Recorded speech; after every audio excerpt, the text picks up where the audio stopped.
إن الحمد لله نحمده ونستعينه ونستغفره ونؤمن به ونتوكل عليه ونعوذ بالله من شرور أنفسنا ومن سيئات أعمالنا من يهده الله فلا مضل له ومن يضلل فلا هادي له ونشهد أن لا إله إلا الله ونشهد أن محمدا عبده ورسوله يا أيها الذين آمنوا اتقوا الله حق تقاته ولا تموتن إلا وأنتم مسلمون يا أيها الناس اتقوا ربكم الذي خلقكم من نفس واحدة وخلق منها زوجها وبث منهما رجالا كثيرا ونساء واتقوا الله الذي تساءلون به والأرحام إن الله كان عليكم رقيبا يا أيها الذين آمنوا اتقوا الله وقولوا قولا سديدا يصلح لكم أعمالكم ويغفر لكم ذنوبكم ومن يطع الله ورسوله فقد فاز فوزا عظيما أما بعد فإن خير الحديث كتاب الله وخير الهدي هدي محمد صلى الله عليه وسلم وشر الأمور محدثاتها وكل محدثة بدعة وكل بدعة ضلالة وكل ضلالة في النار ومن يقنت منكن لله ورسوله وتعمل صالحا نؤتها أجرها مرتين وأعتدنا لها رزقا كريما يا نساء النبي لستن كأحد من النساء إن اتقيتن فلا تخضعن بالقول فيطمع الذي في قلبه مرض وقلن قولا معروفا إن الله وملائكته يصلون على النبي يا أيها الذين آمنوا صلوا عليه وسلموا تسليما اللهم صل على محمد وعلى آل محمد كما صليت على إبراهيم وعلى آل إبراهيم إنك حميد مجيد اللهم بارك على محمد وعلى آل محمد كما باركت على إبراهيم وعلى آل إبراهيم إنك حميد مجيد زما معزز ورونو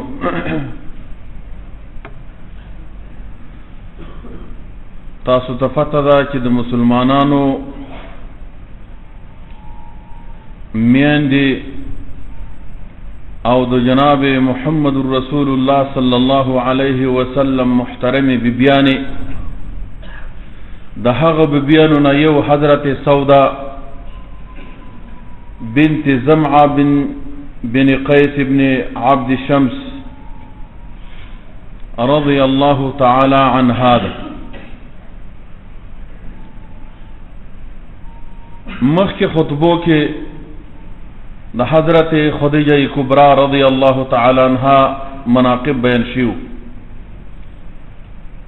بيد حضرت عائشة رضي الله عنها مناقب بیان شیو نن زمنګ استاد د مور بیبي حضرت سودا بنت زمعه رضی الله عنها د هغه سم مناقب بیانو حضرت سودا رضی الله تعالی عنها د فاردا شرف بسته چې هغه د افضل الرسل بیبي ده. افضل خلق الله فټول مخلوقاتو کې افضل او بهتر انسان دا زمونږ استاد خوږ پیغمبر علیه الصلاة والسلام ده. افضل الرسل طول انبیاء کې بهتر پیغمبر دا زمونږ استاد پیغمبر جناب محمد رسول الله صلی الله علیه وسلم.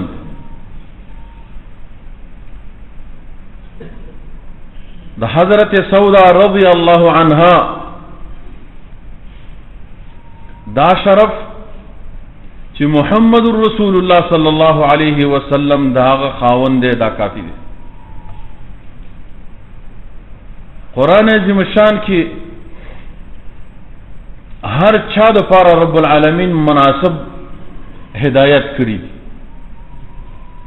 خود نبی علیہ الصلوۃ والسلام بیانو ته مستقل آیتونه نازلې او هغه ته هدایت او ارشاد کی. فرمایي چې اے د محمد رسول الله صلی الله علیه وسلم بیانو، اے ازواج مطهرات، د تاسو نه چې چا د الله د خپل پیغمبر د خپل خاوند تابعداري وکړه، الله ته تابع شلو، تسلیم شو، د الله او د رسول تابع او نیک اعمال کوو، نو الله وي موږ باغې ته دوچند اجر ورکو، نؤتها اجرها مرتين، دوچند اجر باغې ته موږ ورکو. او موږ د دغه بیبي دپاره معزز محترم رزق تیر کړی دی په جنت کې. بیا فرمای رب کائنات او د پیغمبر علیہ الصلوۃ والسلام بیبیانو، او ازواج مطهراتو، تاسو د عام بیبیانو غوندې نه سي وره، د عام مسلمانانو د بیبیانو د هغه د خزو غوندې نه استي، تاسو ګوره د پیغمبر بیبیانه ډېر احتیاط وکوي. یو کار وکوي چې نرم خبرې بچاته نه، د خزو طبعي امور دي، کله چې خبرې کوي نو ټنګ پنګ پکې ډېر کوي، خبره نرم کی، خاندي، مسکا شي په ټلیفون کې، په خبرو کې، نو دا غره دغه شی بنه کوي. تاسو نیغه خبره جګ او جټه خبره وکوي. پیغمبر شته نه، او هغه بیماری چې عام زنانو کې ده ګوره پام کوي هغه دنه صادره نشي، ځکه فتنه ده. ولی فیطمع الذي في قلبه مرض، تبا د اخلاقونه کار اخلي، کوم چې بیماری دی وخت منافقین موجود دي، دی وخت کافر موجود دي، دی وخت مشرکین موجود دي، دی وخت یهود موجود دي، دی وخت نصارا موجود دي، هغه به ګوره په زړه کې غلطه تمه او اراده پیدا کړي. نو دا بنه نرمه چې د فتنې او تمتې کې داسې لهجه به هم نه استعمالوي. بیا ورته فرمایي چې وقرن فی بیوتکن، په خپلو کورونو کې اوسېږئ، ولا تبرجنا تبرج الجاهلیة الاولى، تاسې به هغه تبرج ډول او سنگار چې کم جاهلیت وخت کې به زنانو کوو ګوره دا به نه کوئ. په پرده کې په حیا او پرده کې به راوځئ، او هغه کارونه چې سبب د فتنې جوړیږي، خلک ترې غلطه تمه کوي، دا به نه کوئ، ځکه تاسې د افضل الرسول بیبیانې استئ، باید تاسو پسې ټولې زنانه اقتدا وکړي. نو رب کائنات د محترم بیبیانو ته، ازواج مطهراتو ته خاص ارشاد فرمایي او وحی کوي چې ګوره تاسې به خیال ساتئ. نو حضرت سودا رضی الله تعالی عنها ورونو دا چې کله نبی علیہ الصلوۃ والسلام په نکاح باندې اخستله، نو د دې عمر 55 کالو، 50 کال عمر له او د نبی علیہ الصلوۃ والسلام عمر سو 50 کال. حضرت خدیجه کبرا رضی الله عنها چې کله وفات شوه داغه د مرګ نه وای چې 3 کال وروسته په نکاح باندې وخت او بعض علما بعض مفسرین تاریخ کې لیکي چې نه په ما کال باندې وخت خو د هجرت نه مخکې 3 کال مخکې دای په نکاح باندې اخست. حضرت سودا رضی الله عنها چې کله ایمان راوړ نو د دې خاوند هم ایمان راوړ. سکران نومې د سکران د دې بیبي د وجنه د خپل خزې د وجنه د باعث د اسلام د خپل خاوند شو لاغه ایمان راوړ ورسره د تکلیف کې و حبشې ته هجرت وک التلاړه د تکلیفونو نه بعد هغه زنانه و چې دا د هجرت مقدسه وظیفه او د هجرت مقدس سنت ژوند کړي یو حضرت سودا رضی الله عنها نو هجرت وکړه خاوند ور سره ده سو کوئی چې مال ته په هجرت کې خاوند وفات شي او سو کوئی چې نه اکثر روایتونه په دې دي چې حبشه کې حضرت سکران رضی الله عنه الته وفات شوی دی. د چې کله واپس شوله پلار کافیرو ورونه کافیرو او دا په دین باندې مغ شان د محکمه مضبوطه وا د دیندارۍ داغه ته پوس مکوا د اخلاق او د دیانتدارۍ داغه ته پوس مکوا مشهور خذ او په دیانتدارۍ او په امانتدارۍ او په اخلاقو. نو یو روایت کې راځي چې حضرت خویلد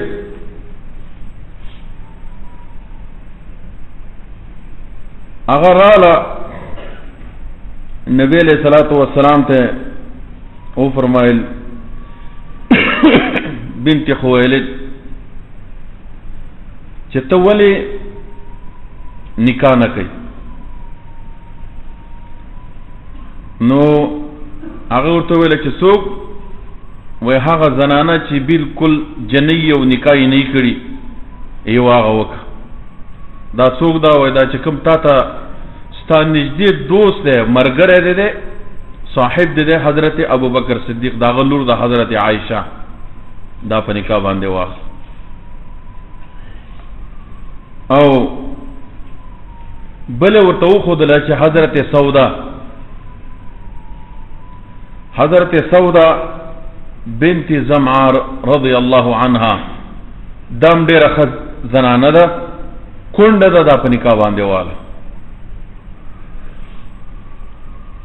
بل روایت کې دا راځي چې کله حضرت سودا رضی الله عنها هجرت نه واپس شو نو په دین باندې محکمه و پلار کافیرو ورونه کافیرو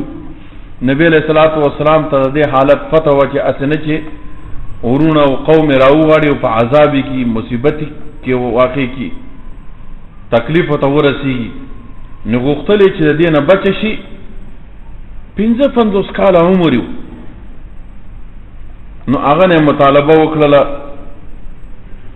چې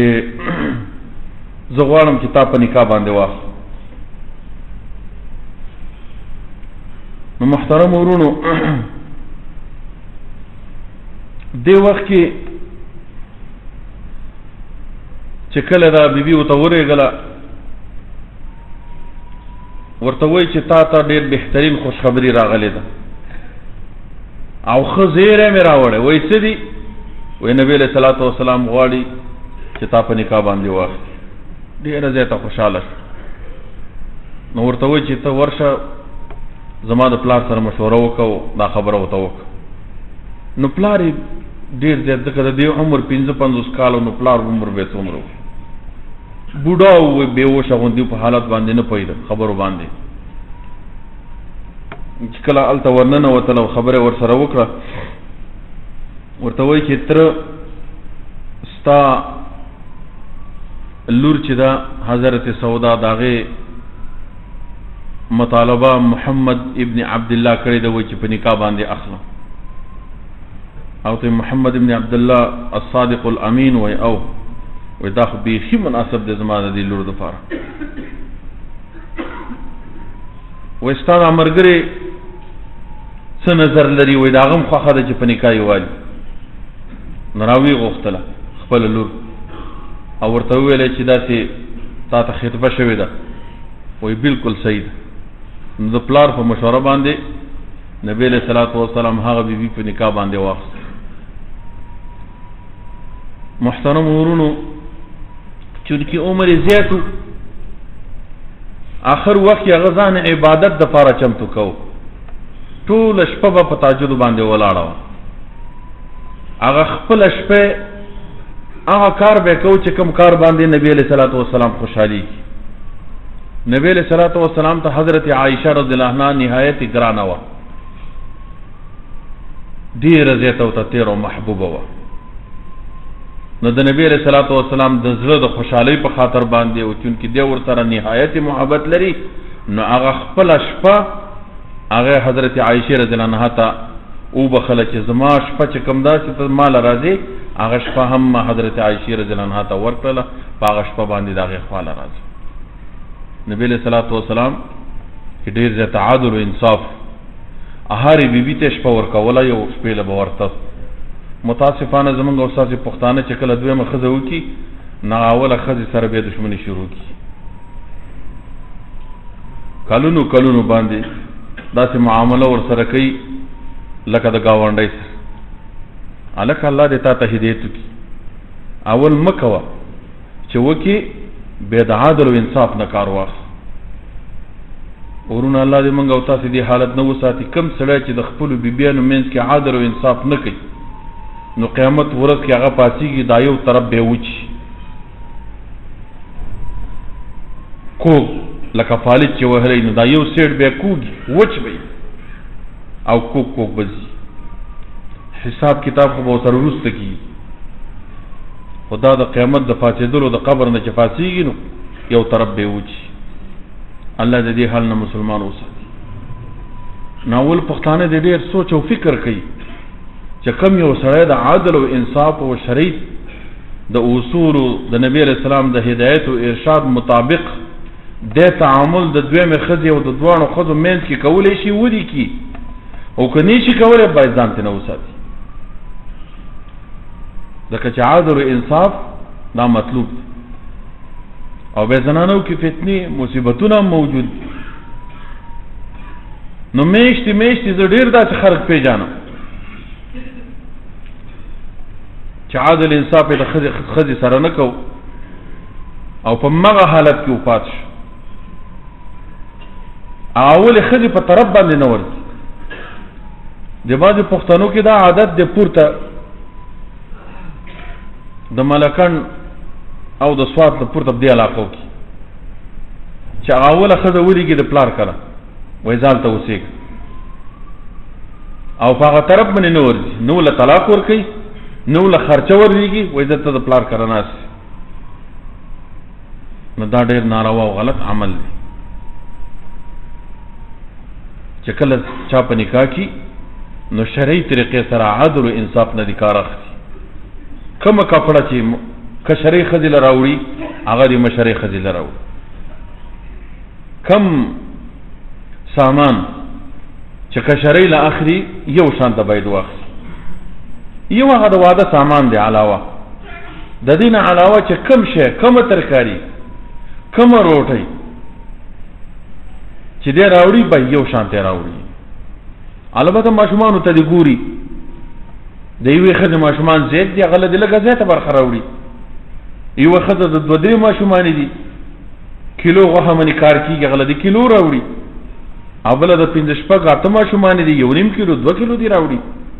دا معادل و انصاف. نورونو حضرت سودا رضی الله عنها خپل شپه او برخه حضرت عائشہ رضی الله عنها توقف کړي و د نبی رسول الله د خوشاله په خاطر باندې د نبی رسول الله بیبيانو به هم هغه کار کو چې پیغمبر کې خوشالي نو د حضرت خدیجه کبرا رضی الله عنها نه رستا حضرت اولنۍ بیبي چې په نکاح خسته حضرت سعودي واخستله غرض هدف سو چې تکلیف نه بچ شي 55 کال عمر ډیر خلک دا اعتراض کوي چې محمد رسول الله لس بیبیانې وي او امتیانو ته د څلورو بیبیانو اجازه کړې ده دا خو زیاته ده نه یو هغه کار چې رب اجازه وکي من به آمنا وسلمنا د لس بیبیانو اجازه چاته کړې وه محمد رسول الله صلی الله علیه وسلم دا غي په امت کې د لس بیبیانو زیات اجازه چاته نشته سو اجازه ده څلورو بیبیانو څلورو پورې نو نبی علیہ الصلوۃ والسلام ټیک د لس بیبیانې په نکاح باندې اخستې وي خو په کوم صورت ټول ته هدف د دعوت بعض په دې خاطر باندې چې دا قبیله را نږدې کی پیغمبر دې اصلي لوري په نکاح باندې واخسته چې قبیله را نږدې کی بعض په دې خاطر باندې چې کونډه ده قریشو کې بدا عادت چې کونډې به په نکاح باندې نه اخستې نو کونډه او په نکاح واخسته چې دا عادت او رواج ختم شي حضرت سودا رضی الله عنها په نکاح خاصه په دې خاطر چې دا د ظلم او د زیتی او چې دا قوم فقې پلار کافر دی ورونه کافر دي اسنه العیاذ بالله چې بیت د اسلام نه مرتد شي نه دې په دې خاطر 55 کال عمر په نکاح شری باندې واخصه نورونو وای چې د حضرت عمر فاروق رضی الله عنه په اخر وخت دور خلافت کې په حق باندې ورسېدل او عمر فاروق رضی الله عنه ور باندې جنازه کړې الله جل جلاله دې د نبی علیہ الصلوۃ والسلام په ټولو بیبیانو باندې خپل فضل او رحم وکي الله دې ناراضي شي او ټول مسلمانان د نبی علیہ السلام د بیبیانو ناراضي دي الله ته ناراضي دي هغه د الله ناراضي شي دي نو یو بیبي کې بلکې نومي مسلمان کې څوک لعن تعن کوي دا د مسلمان کار نه دی تهمت لګول کار نه دی خاص کر ازواج مطهرات کې الله جل جلاله دې منګو تاسو په صحیح لار باندې روان کی الله دې منګو تاسو ته توفیق راکړي چې صحیح عدل او انصاف نه کار واخ او الله دې توفیق راکړي چې زمونږ استاد ودونه سنتونه طریقې دا ټول د نبی له صلوات و سلام د سنت موافق تیر شي بارك الله لي ولكم في القرآن العظيم ونفعني وإياكم بالآيات والذكر الحكيم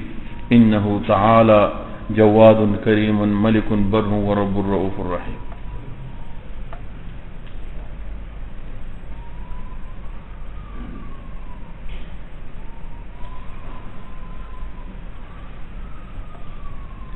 الحمد لله رب العالمين الصلاة والسلام على أشرف الأنبياء والمرسلين وعلى آله وأصحابه أجمعين ومن تبعهم بإحسان إلى يوم الدين اللهم إنك عفو كريم تحب العفو فاعف عنا اللهم إنا نسألك الهدى والتقى والعفو والعافية في الدنيا والآخرة اللهم إنا نسألك من الخير كله عاجله وآجله ونعوذ بك من الشر كله عاجله وآجله اللهم احفظنا بحفظك واكلأنا برعايتك وعنايتك يا أحفظ الحافظين اللهم احفظنا بحفظك واكلأنا برعايتك وعنايتك يا أحفظ الحافظين اللهم آمنا في أوطاننا وأصلح أئمتنا وولاة أمورنا اللهم اجعل هذا البلد آمنا مطمئنا سخاء رخاء ودار أمن وإيمان وسائر بلاد المسلمين يا رب العالمين اللهم أهلك اليهود والنصارى الظالمين المعتدين على المسلمين اللهم شتت شملهم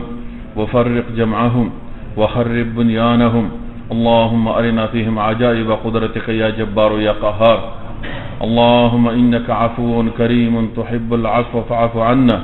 اللهم إنك عفو كريم تحب العفو فاعف عنا اللهم اغفر لآبائنا وأمهاتنا وأخوالنا وخالاتنا وأعمامنا وعماتنا وأجدادنا وجداتنا اللهم اغفر لإخواننا المسلمين اللهم اغفر لإخواننا المسلمين الأحياء منهم والميتين ربنا آتنا في الدنيا حسنة وفي الآخرة حسنة وقنا عذاب النار سووا صفوفكم رحمكم الله الله أكبر فما